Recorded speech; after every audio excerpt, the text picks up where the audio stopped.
So we got a little bit of an electrical issue, which was a project on my F-150 that I had about 2 years ago has come back to bite me straight in the cheeks. So we pretty much got everything that we needed for the most part.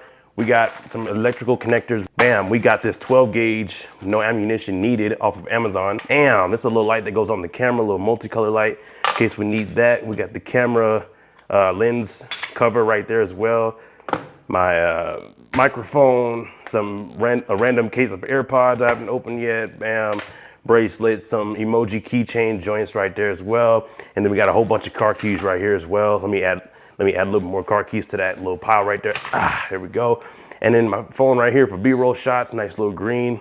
And the flash is still on for some reason. So this month is, well, this season, I like to change my colors every season.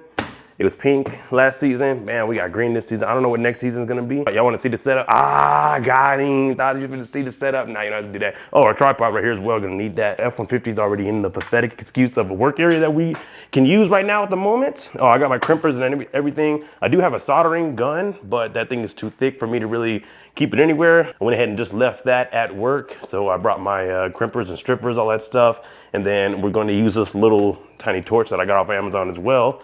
Should be ready to go, filled with, I already forgot what that stuff is called. Not nitrogen, but something else. Butane or something like that. But anyway, yeah. And so out here taking a better look at the issue, you guys can see my running light on the mirror is not working anymore. And then these little running lights right here are not working anymore either. Look at that, it doesn't. The reason the wires that I had on here were all nice and flimsy and probably like 8 gauge or something like that. Luckily, we shouldn't have to go too far with the wiring because I can still see it right there. I don't know if you can see that. Hold on. So right there is an access port, as most cars have, underneath the dashboard. I don't know if you can see that. Hold on. It's not gonna do it. It's not gonna. Well, there's the wires down there. So we can see the wires are still there. So luckily we don't have to go too far. I still do have to do some digging because we're gonna have to snake these wires back through the sides of the engine bay and make it look all nice and neat once again. All right, so the first thing that we're gonna do is go down here to this rubber grommet on the driver's side, move that out the way, and see what's left in store for us down here as soon as I can get the camera situated, right? Let me see if this is even possible, real quick. Oh, it's still stuck in, oh, there you go. There you go, now you came out all nice and neat. So now that means the rest of that wire that's in the engine bay is a lost cause. It can go away. But this is going to be salvageable. We're gonna put some thicker wire on there as well to make sure this doesn't happen again. We got right here this nice little Milwaukee joint, and then this nice little other stripper Pittsburgh joint, this nice little Craftsman joint. There we go. All right, so now we got our cut in here real quick, and we also got our cut in the wire. Bam, put that on there like that. Get you some heat shrink, right? I think I called it shrink wrap or something like that at first. I don't think that's a proper term for it, but we're just gonna join these together, just like that.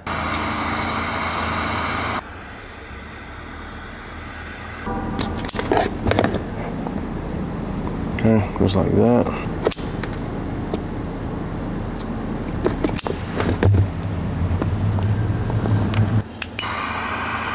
How about that? Here we go. All right. Now, I don't know if you can even see it, but there it is right there at the very bottom. Here, let me prop the camera.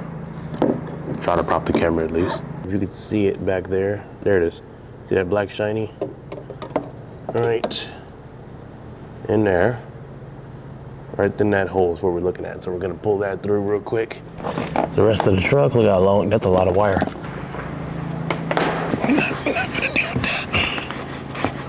Just like that. Okay, so about right there is where we're gonna stop. We're gonna stop right there. That shit is stuck on that fucking bolt, hang on. Oh, and it's also stuck on the dipstick too? That's why. There you go. Okay, so we're gonna leave that there for now. And grab the other side, which is this, and do the exact same thing on this side. Checking to make sure I knew where the camera was pointed. All right, open that up a little bit. Now, I probably would have done a lot better at soldering if I actually had my gun, like I said. spread the wires out type shit, but since we got some heat shrink type shit, it should be not too bad type shit. Guys, quick little update. Kind of got carried away in the work because idiots in the background started interrupting me and, you know, my audio and stuff like that, because, you know, the universe revolves around me. So like the one time out of the entire year when I start working on my vehicles here, this one's got to leave, that one over there's got to leave. Anyway, so we got the wires tucked in, especially right here. As you can see, you can't even see them anymore for the most part. Well, this side, make sure that they are behind this carpet and they're not interfering with the acceleration and brake pedal. Since I'm over here, just grab that, slide that back down in there like that, like that. All right, now we can come over here. So we pretty much got all the snaking done with already. This side isn't really that much of a hassle because, well, at least what I did for this wire, as you can see right here. Here it is right here. Let's come out here real quick. Bam, that's gonna go to this headlight. So this side, I just snaked it through, and I am gonna put some more protection on there. If you can even see where it comes out, the exhaust manifold right there, literally right next to the exhaust manifold and the engine block right there. So we gotta put some more protection on there besides just thicker wires and some rubber coating on the outside. But I snuck this wire through that little plastic clip right there as well. Of course, on the other side of the steering wheel linkage, and then just above that engine mount right there, and then down under this coolant reservoir tank right here, and it comes out through here, and then it's also on the back of this little electrical box right here as well.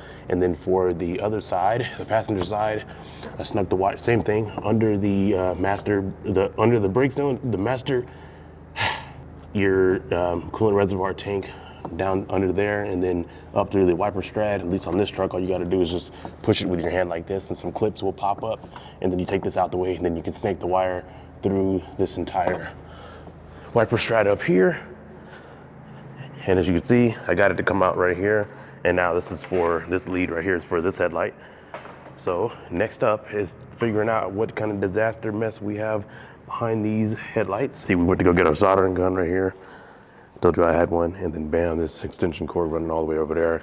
I got them all together and everything. The old connectors I already threw away, but you can see those are the new ones right there with the red, black, and white wire right there. But I still got to do some zip tying and all that good stuff. Damn, white wire with there's a white and greenish that's already on the truck, so I put the white wire with that, and then I think the brown is the accessory. The red goes with the brown as well, and then the black on black. Obviously black is always black for the ground wire. But anyway, I can't really finish this video because the truck's blowing fuses, of course, or it blew a fuse and it can't even, some of the lights don't even turn on. But there'll probably be a part 2 of this. I did have to, I don't even know if I got any B-roll shots of that, but I did remove the battery and the battery case right here, move this washer fluid tank over just a little bit. Over on this side was pretty simple, just not that much. I just kind of snaked it through the bottom, as you can see right there. But that's all done though. We just gotta go get some fuses. I know, I get it, it's not much of a how-to video, but it's pretty simple enough, straightforward. If you don't know how to do wiring, I do suggest you to get one of these, and also one of those little torches I have. One of these right here. Works great, very great. It actually worked better than the little torch that I had. Look at a little bird's nest right there. Damn, that's crazy. I'll maybe do a part 2, but for now, this is the best way I can explain it, because, you know, we're in this little pathetic excuse of a film area we got right here, and everybody, I need to hurry up and go ahead and finish this take before somebody interrupts my shit. Anyway, I hope you guys enjoyed this useless how-to video. Look, you can see some of that wire right there as well, but I'm gonna zip tie this shit up a little bit more, and then I'm gonna go get some fuses, and then I'll probably make a part 2, because I can't really show the before and after at the moment because the truck is blowing fuses, but stay tuned.